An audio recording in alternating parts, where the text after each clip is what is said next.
All right. So today in our series, Qualified at the Intersection, we are going to be talking about what's still possible related to diversity, equity, inclusion, and hiring. So anybody who has followed me knows you got to have a little bit of history. So the reason history is relevant is because of what I'm going to ask you to consider following that. So one of the things we don't think about is that hiring in the United States, let's say in the 1800s, early 1900s, a lot of professional jobs were acquired through referral, right? You knew somebody. This is my cousin. This is my son. Would you consider him for an apprenticeship? Would you consider him for this job? And everything we think of when we talk about merit or qualifications really is a bulwark that is developed to keep outsiders out and insiders in. So, what do I mean by that? Well, in my book, I talk about the case of Franklin Delano Roosevelt and a congressman at the time, Lathrop Brown. They are contemporaries. The Franklin Delano Roosevelt Library, you can look this up online, has both of their grades before they got into Harvard, their grades in Harvard, and their graduation grades. Let's just say they weren't good. They had C's, C minus to get in, probably a C minus, C while they were in, lots of D's and some E's. But one could arguably say both men went on to be very successful, which proves two things. One, grades are not always an indicator of a person's ability to succeed. I would like to think we know that, but you can see the dilemma Black and other people of color are put in because grades do become that for that group more so than the in group. One thing about what Franklin Delano Roosevelt and Lathrop Brown's situation tells us is that prior to the out group, and in this case, the out group were Jewish folks wanting admission to these universities of higher education, there weren't that many qualifications or merits that had to be met.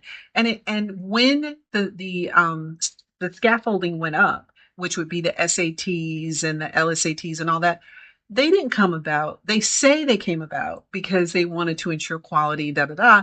But really, they came about as the pressure of the out group started pushing, right? So the in group wants to maintain its privilege, basically. So referral based hiring is a vestige of that system. And today, referral based hiring accounts for 20 to 30%, some say up to 50% of all hiring. Well, why is that a problem? It's a problem because referral based hiring is a lot like legacy admissions in schools, right? It's a system that perpetuates the people already in it. And what we know about referral based hiring is it is a race based closed system. Now, is it that way because people are twirling their mustaches? No, it's that way for a variety of reasons, one of which is housing discrimination. We don't live next to each other. We don't have real substantial friendships or relationships. So we're not, you're not going to refer people you don't know. We also have a first in the pool situation. White people are the first in the professional spaces, so there's going to be more of them. We come in so much later, so we don't have the numbers to refer at the level we would need to. And then there's a quirk in the matrix that I talked about in the book, which is that referrals from Black people in particular don't carry the same weight. Companies do not view those referrals or they're not executing on those referrals in the same way as when the referrals come from white people. So essentially, referral based hiring is a whites only, whites primarily, I guess I should say, not only, whites primarily hiring system. And that matters because referral based hiring is more of a backdoor. It has a lot of ease. It tends to perpetuate the culture. You hire people like you, so the situation is like you and it never changes, right? So, in this era of attacks on diversity, equity, inclusion, if you're serious about having more diversity in your workplace, one of the things you can do is reduce your amount of referral based hiring. That's not against any law. And the question is referral based hiring potentially actionable given the way it is organized racially? Now, given this administration, maybe not. Who knows what a court might say? But there is nothing preventing a company from reducing the amount of referral based hiring they do. So what I say is if you find out 20% is coming from referral, try to get it down to 10. Now I understand human nature. People say, well, well, if you are having to hire that fast, if you don't have time to think about what you're doing, that's a bigger problem in your business. But it is also perpetuating inequity in a way that you could address that's not going to trip any wire related to anti DEI. Then the other thing you want to do is on the front door, which is the more formal side. Think about what barriers exist there. So if you're using AI, if you are using recruiters, how are you setting up potentially barriers that you might not realize? Because here's the thing, if the majority of Black folks and women have to go through the front door, the more formal door, and there's this other more casual, we'll call it, more casual door to go through, this is not a fair fight. This is not an equal situation. So if you want to have more diversity in your workspace, you're going to reduce the amount of referral based hiring, and you're going to seriously examine what barriers exist when people are coming in the front door.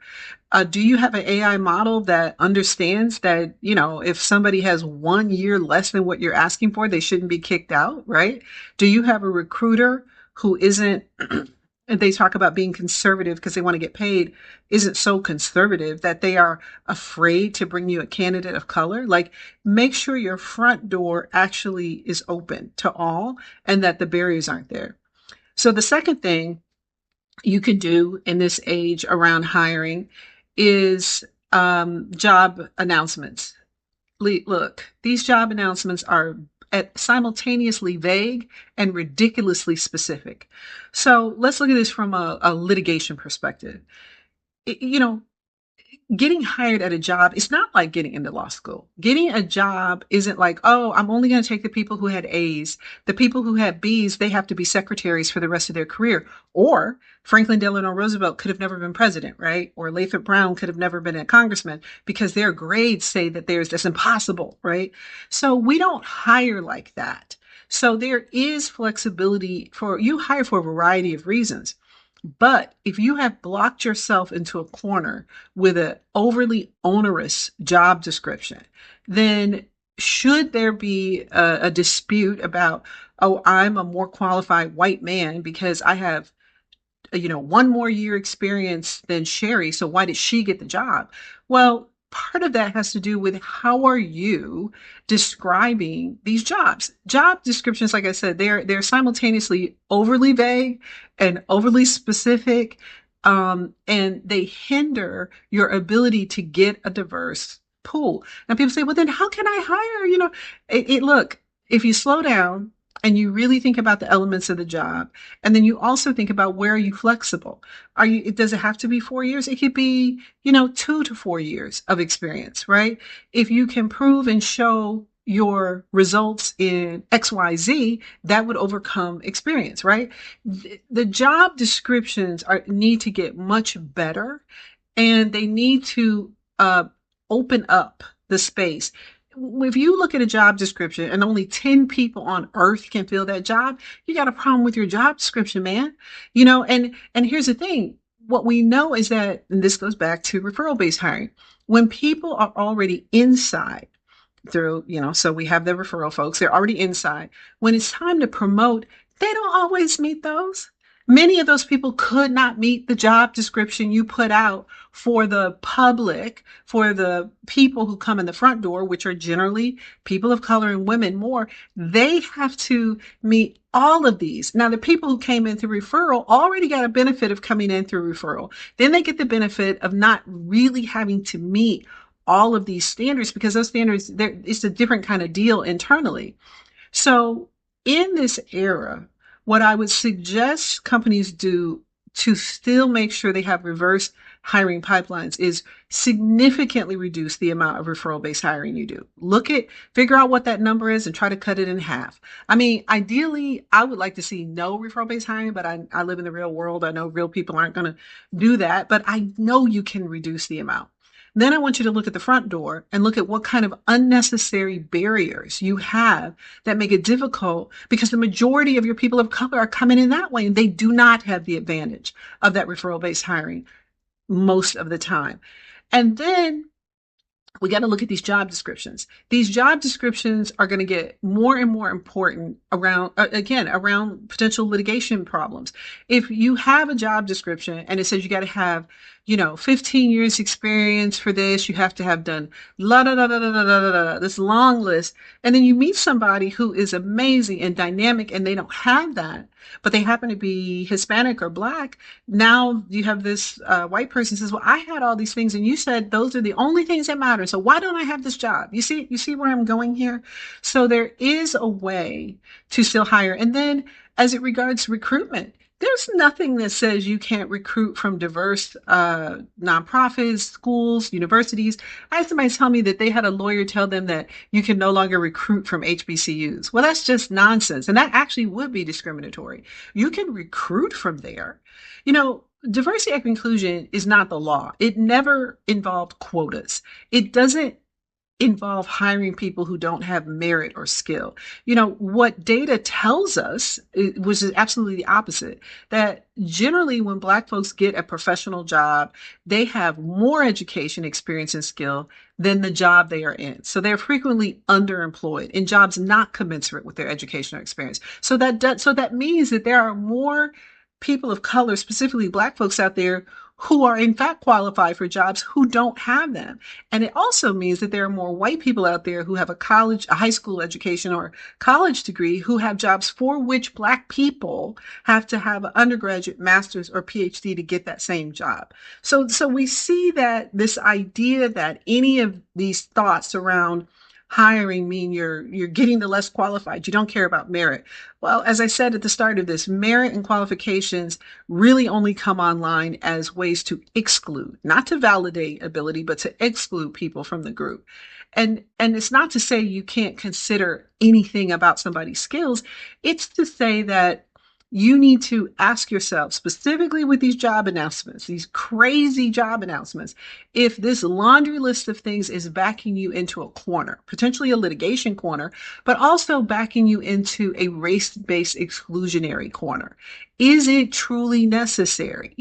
I had a job once and I had not had fundraising experience. Now, is one of the things they had preferred. Now, let's say I hadn't gotten that job. Well, when I did the job, I raised more money for that organization than they had ever had, and specifically was able to leverage extremely large governmental grant that they had never had at that size. So if assuming this particular characteristic on paper, if it wasn't there, you don't know exactly. And so you have to really consider that. And then again, to just wrap it up, referral-based hiring, reduce it. I would say get rid of it. It is a vestige of an exclusatory system, and it still operates in that way. It's the hidden hand in the workplace, bringing in 20 to 30% or up to 50%, depending on who you talk to, people who are 90% white through a preferential system. And if you're serious about equity and inclusion, you can get rid of that and you're not going to draw a single problem, right? So these are some of the things to think about around hiring in today's age.